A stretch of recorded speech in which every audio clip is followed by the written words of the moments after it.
Listen!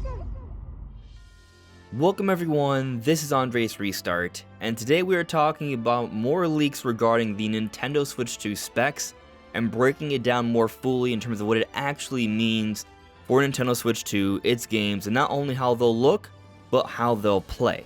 So I think it's a pretty big deal, it's very exciting, and I can't wait to get into it. But before we do, let me point out that we are aiming to hit 50,000 subscribers by the end of the year. So if you do enjoy my content, please subscribe and hit that notification bell. With your help, it just might be possible. So last week we discussed some reports from both Eurogamer and Video Games Chronicle about there being tech demos at Gamescom shown to some developers showcasing the abilities of Switch 2. There are two tech demos that came up. One was an enhanced version of Breath of the Wild, and another was an Unreal Engine 5 Matrix demo, the one that was for PS5 and Series X that showcased those systems. They showcased a very comparable version of this tech demo for Switch 2.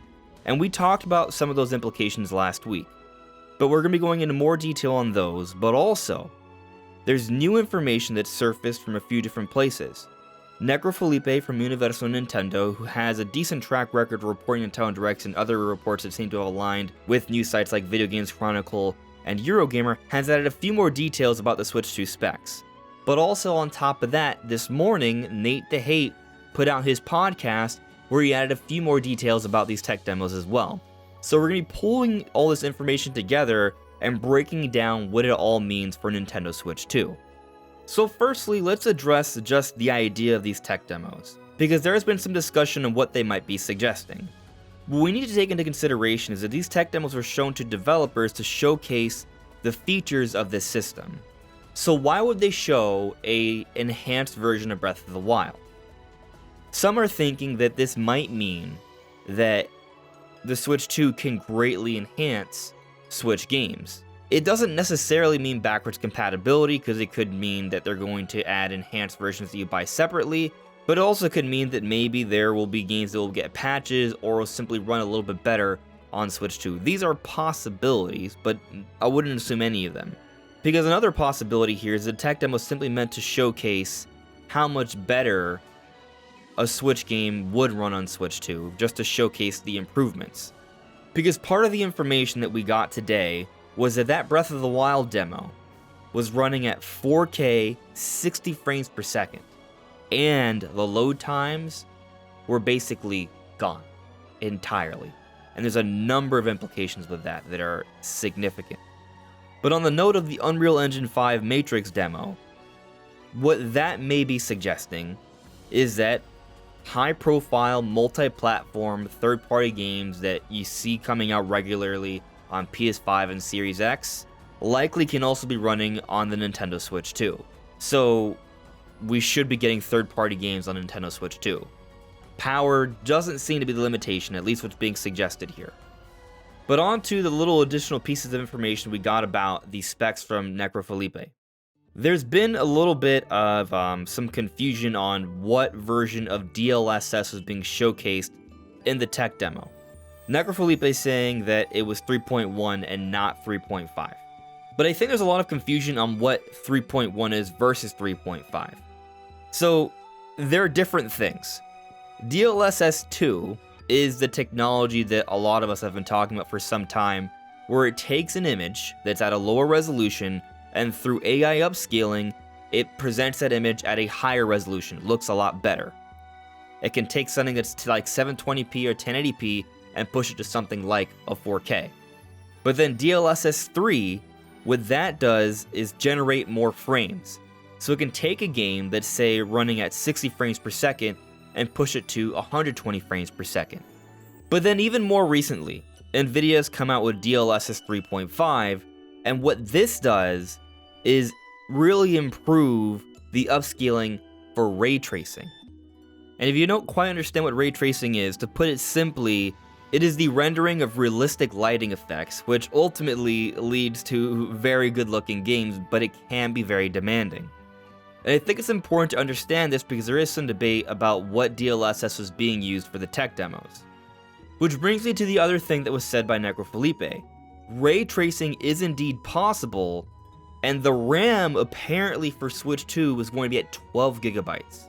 For perspective, the Switch is at 4 gigabytes. Now, there's different kinds of RAM and speeds and all of that, so it's still hard to fully gauge what this is ultimately going to mean, but it sounds like a sizable increase.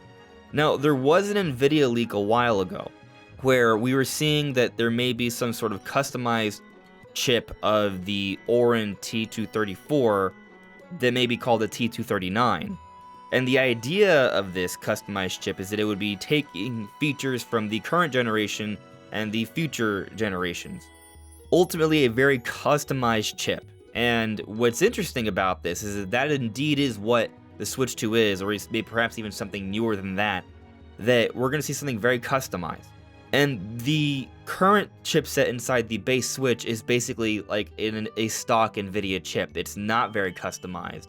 So over this generation, Nvidia and Nintendo have been doing some R&D and really putting something together here that is tailored for what they want the Switch 2 to do. So when we hear about 12 gigabytes of RAM, maybe it's like DDR5, which would be less than the DDR6 that we see in Series S, but there's only 10 gigabytes of RAM for that. Ultimately, what I'm getting at here is that it may be the case that the RAM is very comparable to a Series S. And if there is ray tracing, that's a big deal. But when we pull in the information from we've heard from Nate the Hate that ray tracing is indeed a thing, and it seems like we may even have advanced ray tracing, and 3.5 DLSS may still be possible on the Switch 2, just even if it wasn't necessarily showcased during the tech demos. There's a lot of things that this Switch 2 can do that are pretty spectacular. What a lot of these numbers are going to mean is that, yes, from a raw power standpoint, the Switch 2 being a mobile system, a tablet-like device, is not going to be as powerful as a PS5, a Series X, or even a Series S. But with the new feature sets and all of the amazing magical powers of DLSS, it's not magic, it's just technology, but with all these advancements, it's going to be able to present visuals, have a visual impact that compares to current generation systems. If the Switch 2 is in some ways better, but in other ways likely worse than the Series S, it's kind of a little bit of some pros and cons, that's going to be a huge win. I've talked about already a few times that Nintendo games, just Nintendo games, they tend to look really good even with weak hardware because of just how amazing Nintendo is at designing things and pushing their own hardware. But you give them this kind of power, the games are going to look incredible. And they are going to be running at 4K or even 60 frames per second, perhaps in some cases beyond that. We could see, say for example, the next Mario Kart running at 120 frames per second. You go back a few months ago, a lot of people would say this is crazy. But that's what these leaks and rumors are suggesting. There is some legitimate reason to believe that Switch 2 games are going to look and run a lot better than what we've come to expect on Switch by a significant margin. It's going to feel like a big next generation leap. But I want to circle back to something I mentioned earlier that came out from Nate the Hate's podcast, that the Breath of the Wild tech demo had virtually no load times. This is something else that's incredible. Because not only are we going to be seeing visuals that could be at 1440p or even 4K that will compare to games running on Series S and beyond, but the frame rate could exceed 60 frames per second, or at least be more consistently at 60 frames per second. And the load times are going to be greatly reduced, which makes a lot of sense when you account for what Sony and Microsoft have done this generation. With their solid-state drives, they've been able to dramatically reduce load times as well, and the experiences are far more close to seamless. Nintendo probably wants something similar for the Switch 2. So whatever they're doing to get to that point, that's also very exciting to think about. So on Switch 2, frame rate's going to be better, the games are going to look and feel smoother, they're going to obviously look better and sharper and be able to do more, but those load times are going to be greatly reduced. And ultimately, the gaming experience is going to be streamlined, and it's going to be smooth, and it's going to be fun, and it's going to feel Fantastic. That's what all this new information is suggesting. I do think it should be noted we should take this with a grain of salt, because until it's officially confirmed, you never really know, plans can change. But I do think all of this information is very promising, and yeah, Switch 2 it's gonna be impressive. The more I think about what all of this stuff could actually mean, it may be the case that the big sort of innovation for the Switch 2 is just dramatic improvements. I'm sure they're going to fit in some sort of gimmick at some point or another. There is that mention of some sort of camera feature we've heard of. But Nintendo may release this system at a higher price and sort of pivot it as a premier device while still having the Switch relevant for the next few years as they transition over. Now, before we close out, there is something else that I think should be mentioned, because during the Nate the Hate podcast, it was brought up that this timing of March was very relevant in conversations that have occurred from where all this information has come from. And I don't think the system's coming out in March. If it is, it will probably be announced maybe this October.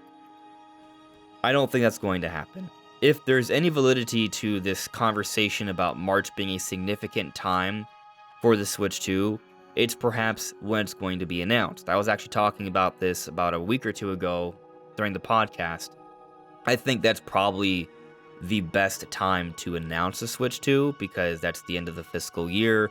You can put out that information to excite investors, but also that's late enough into the year that people who bought a Switch won't feel necessarily burned, and at the same time it's still early enough into the year where they can have a significant marketing cycle for a few months to maybe like half a year, and they can come out maybe August, September, around that time, and still have a few months to build up a solid lineup of games going into the holiday. That's my expectation. We'll see how things shake out. Regardless, I am excited about what this Switch 2 may be. We're getting really interesting tidbits here and there, and I'm sure we're going to continue to learn more as the days progress. Anyways, everyone, this is Andre's Restart. Thank you so much for listening and watching, and I'll see you all really soon. Take care.